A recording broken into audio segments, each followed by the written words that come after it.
Dzina la Atate ndi la Mwana ndi la Mzimu Woyera. Amen. Ambuye bwerani mudzandithandize. Ulemu ukhale kwa Atate ndi kwa Mwana ndi kwa Mzimu Woyera, monga panali poyamba, tsopano ndi masiku onse, ndi pa nthawi zosatha. Amen. Ino ndi nthawi yathu yovomerezeka. Ichi ndi chipulumutso chathu. Pemphero ndi kusala ndizo chiyembekezo chathu, kudzilanga mayitanidwe athu.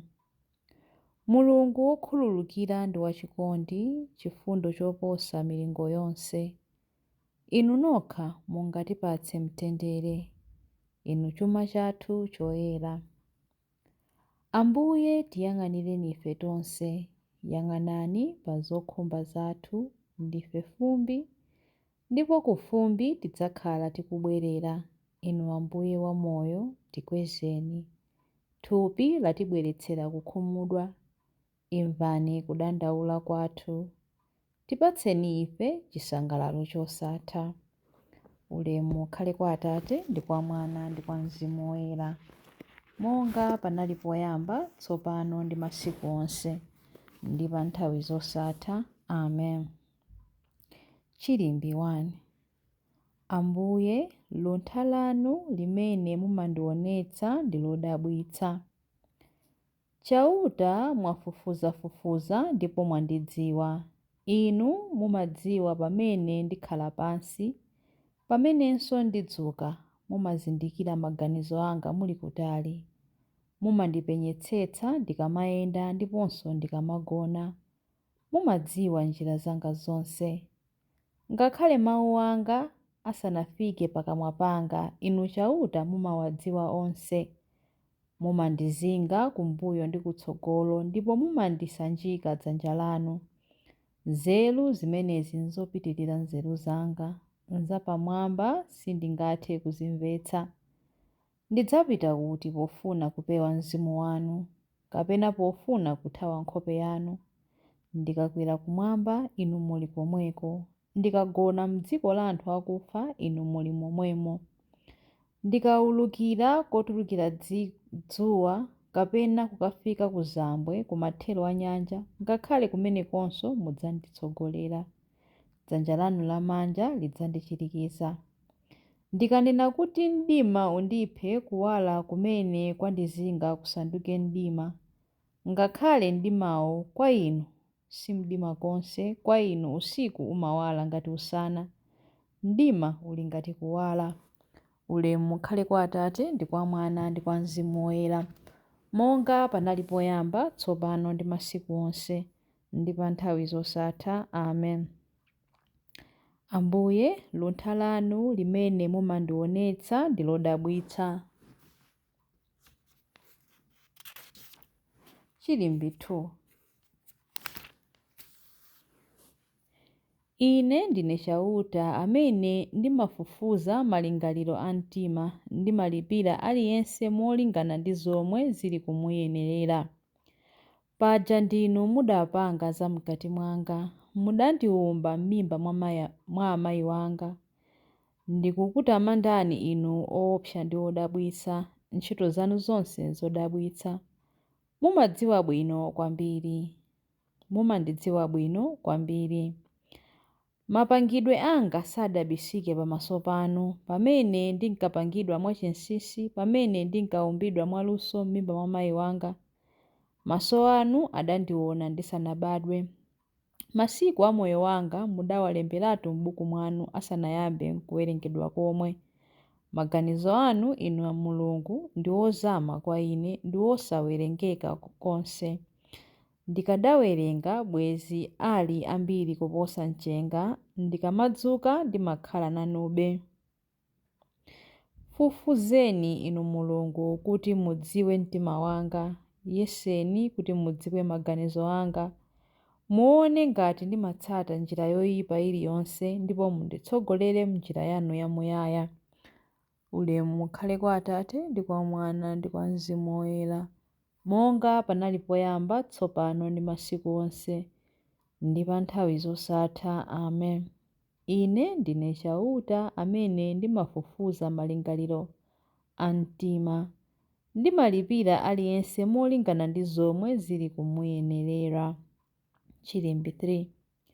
Mwa iye Mulungu adalenga zonse ndipo iye adazisunga zonse pamodzi. Timapemphera kuti muziyamika Atate amene adakuyenerezani kuti mudzalandire nawo madalitso onse amene amasungira anthu awo mu ufumu wakuwala. Adatipulumutsa mphamvu za mdima wa zoyipa nkutilowetsa mu ufumu wa mwana wake wokondedwa.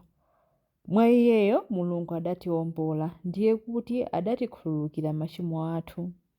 Khristuyu ndiye chithunzi chenicheni cha Mulungu wosaoneka. Iye ndiye mwana wake woyamba, wolamulira zolengedwa zonse. Kudzera mwa iye Mulungu adalenga zonse zakumwamba ndi zapansi pano, zooneka ndi zosaoneka.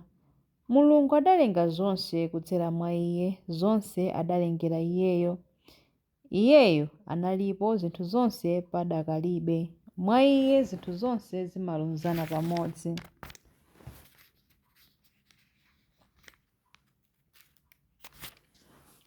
Iye ndiyenso mutu wa mpingo, thupi lake ndiye gwero lake, woyambirira mwa ouka kwa akufa, kuti pa zonse iye akhale wopambana ndithu.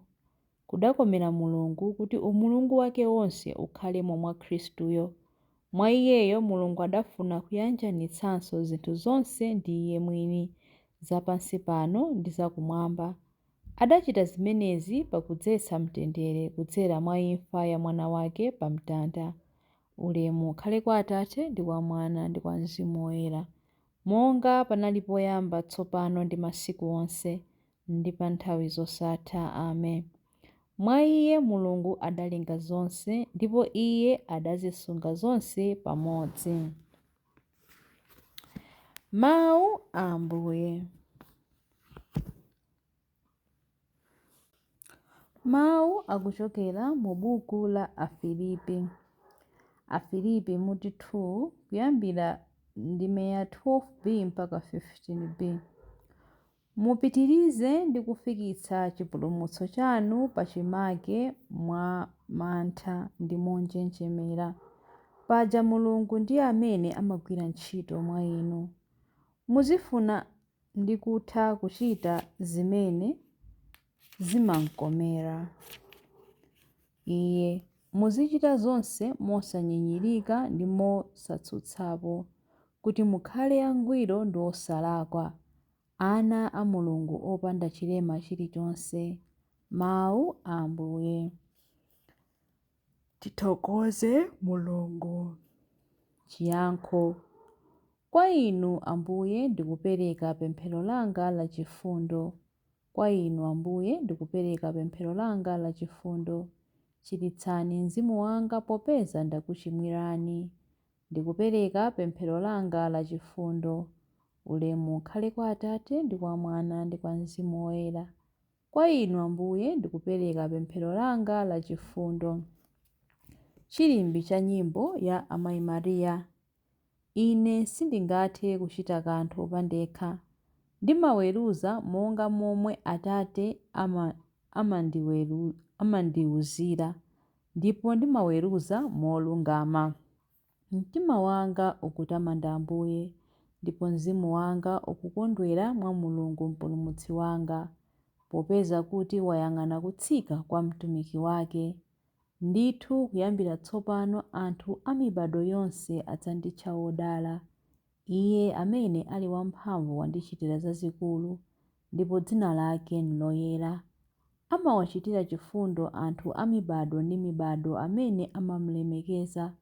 Wachita zamphamvu ndi dzanja lake, wabalalitsa anthu a mtima wonyada. Mafumu amphamvu wawatsitsa pa mipando yawo yachifumu, anthu wamba nkuwakweza. Anthu anjala wawakhutitsa ndi zabwino, anthu olemera nkuwabweza osawapatsa kanthu.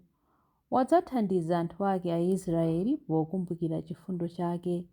Izi ndi zomwe adalonjeza kuti adzawachitira makolo athu akale aja, Abrahamu ndi zidzukulu zake mpaka muyaya. Ulemu ukhale kwa Atate ndi kwa Mwana ndi kwa Mzimu Woyera, monga panali poyamba, tsopano ndi masiku onse, ndi pa nthawi zosatha. Amen. Ine sindingathe kuchita kanthu pandekha. Ndimaweruza monga momwe Atate amandiwuzira, ndipo ndimaweruza molungama m'mapemphero. Ulemu wonse ndi matamando ziperekedwe kwa Mulungu popeza m'magazi a Khristu Iye wavomereza pangano latsopano la pa nthawi zosatha ndi anthu ake, ndipo amalibwereza mu sakramenti la paguwa. Tiyeni tikweze mawu athu mpemphero. Dalisani anthu anu Ambuye. Ambuye, tsogolerani maganizidwe ndi mitima ya anthu onse amene amagwira ntchito zotumikira anzawo, kuti nthawi zonse azifunafuna ubwino wokomera aliyense. Dalitsani anthu anu Ambuye. Bwezeretsaninso mzimu wakudzipereka mwa onse amene adasiya china chilichonse ndi kutsatira Khristu, kuti anthu amenewa athe kupereka umboni wolondola wakuyera kwa mpingo. Dalitsani anthu anu Ambuye. Mudawalenga anthu amuna ndi akazi m'chifanizo chanu. Amenewa nthawi zonse azitha kulemekeza ulemerero wa munthu aliyense. Dalitsani anthu anu Ambuye. Atsogolereni anthu onse amene adalowerera kuti abwerere ku ubale wanu ndi ku choona chanu. Tiphunzitseni momwe tingawathandizire. Dalisani anthu anu Ambuye. Lolani kuti anthu akufa athe kulowa mu ulemerero wanu, kuti akakutamandeni pa nthawi zosatha. Dalitsani anthu anu Ambuye. Dalitsani anthu anu Ambuye pamene tikupemphera kuti: Atate athu muli kumwamba, dzina lanu liyeretsedwe, ufumu wanu udze, kufuna kwanu kuchitidwe, monga kumwamba choncho pansi pano. Mutipatse ife lero chakudya chathu cha lero. Mutikhululukire ife zochimwa zathu, monga ifenso takhululukira adani athu. Musatisiye ife m'chinyengo, koma mutipulumutse ife kwa zoyipa. Amen. Tipemphere. Atate, mumapereka mphotho kwa anthu amakhalidwe abwino, ndipo mumakhululukira wochimwa akalapa. Tipatseni chikhululukiro chanu pamene tikubwera pamaso panu kudzalapa kulakwa kwathu. Tikupempha izi kudzera mwa Ambuye athu Yesu Khristu, mwana wanu, amene ali ndi moyo ndi ufumu limodzi nanu ndi Mzimu Woyera, Mulungu tsopano ndi pa nthawi zosatha. Amen. Ambuye atidalitse, atiteteze ife ku zoyipa zonse ndi kutifikitsa ku moyo wosatha. Amen. Dzina la Atate ndi la Mwana ndi la Mzimu Woyera. Amen.